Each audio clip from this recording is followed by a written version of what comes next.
Welcome to Facts, Fiction and Faraway Lands, your Friday ticket to wonder, words and the wide world. Silk, soft, shining and royal, has been cherished for centuries. Its smooth touch and glowing luster made it the fabric of emperors and queens, of luxury and legend. But did you know silk was discovered by accident?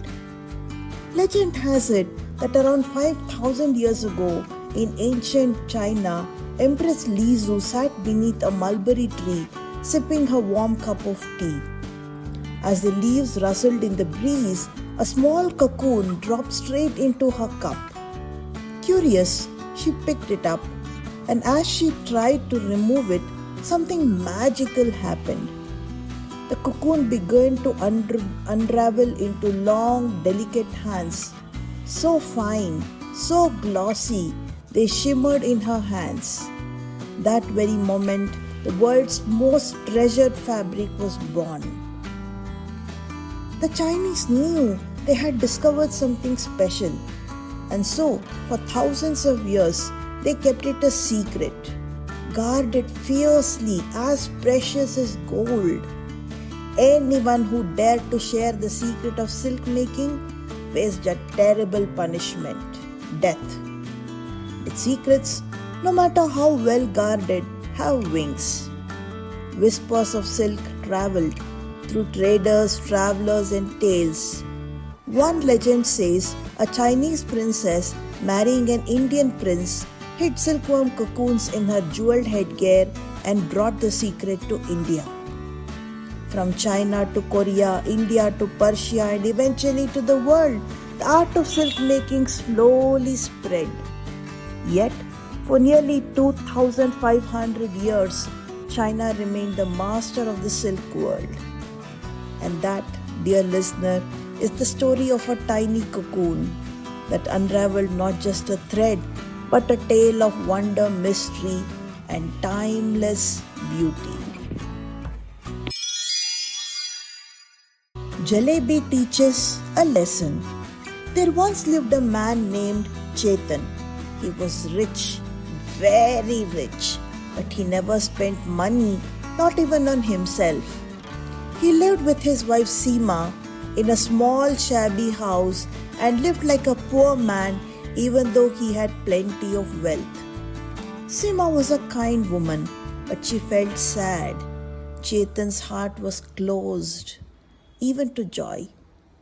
One day, Chetan went to the city and smelled hot, fresh jalebis frying at a roadside stall. The fragrance was so tempting that he stood there without moving. The vendor thought Chetan was a poor, hungry man and gave him a jalebi for free. And oh, it was the best jalebi he had ever eaten, golden, warm, sweet, melting in the mouth. Chetan just wanted one more the next day, but the vendor didn't give it free. So he went to a sweet shop and asked, "How much does one jalebi cost?" The owner laughed. "Ha! No one buys one jalebi. The minimum is 25 rupees worth." Chetan was shocked. 25 rupees! He had never spent that much on himself at once. He returned home sad. Seema asked gently, "What happened?" Chetan replied, "I tasted a delicious jalebi today, but I cannot spend so much to buy one. Can you make it at least at home?" Seema said softly, "You have so much wealth. We can afford to share. Happiness grows when we share." But Chetan shook his head. "I want one jalebi, only for me. I don't want to share it with anyone." Seema was hurt. "If you cannot share anything with your family, then I cannot stay here."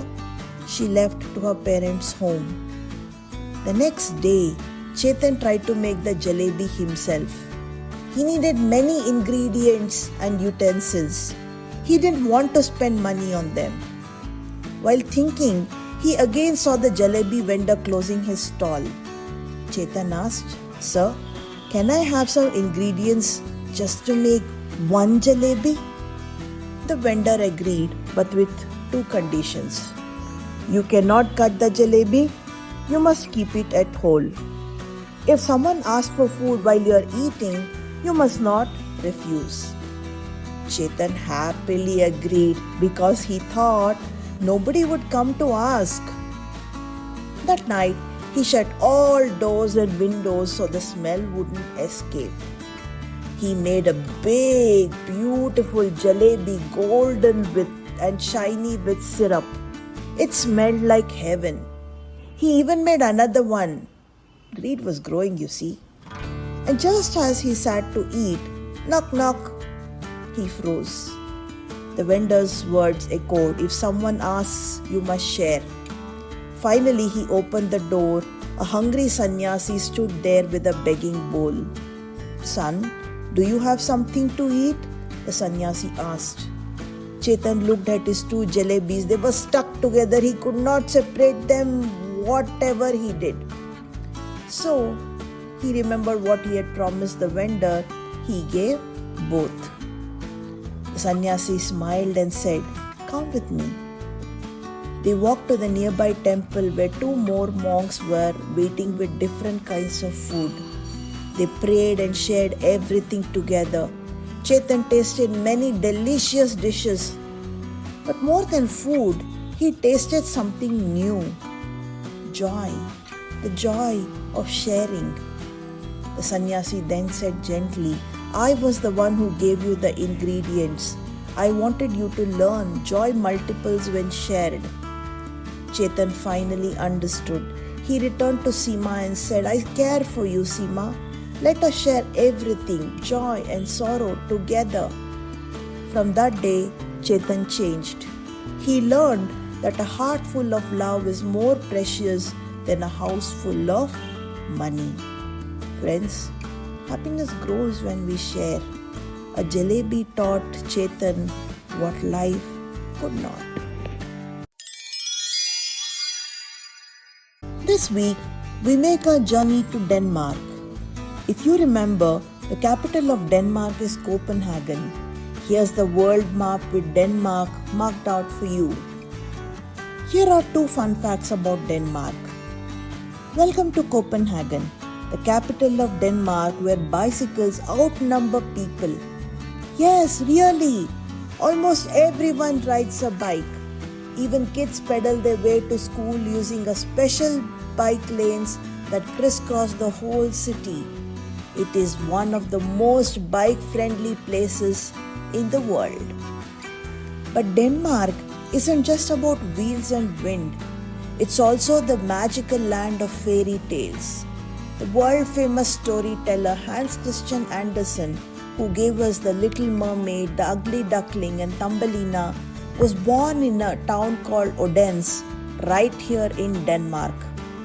And if you visit Copenhagen's harbour, you will find a delicate statue of the Little Mermaid sitting on a rock and gazing out to the sea. She's tiny but legendary, one of Denmark's most visited landmarks.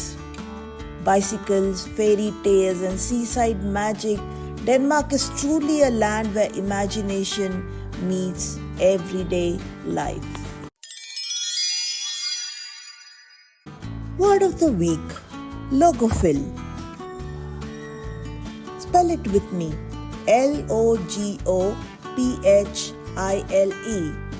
Logophil is someone who loves words, not just reading them, by noticing them, collecting them, enjoying how they sound and feel. A logophil is a kind of a person who smiles when they learn a new word, rolls it on their tongue like a sweet and says, that word feels nice. If you like learning spellings, if you get excited about new vocabulary, or if storybooks feel like friends, then maybe you're a logophil.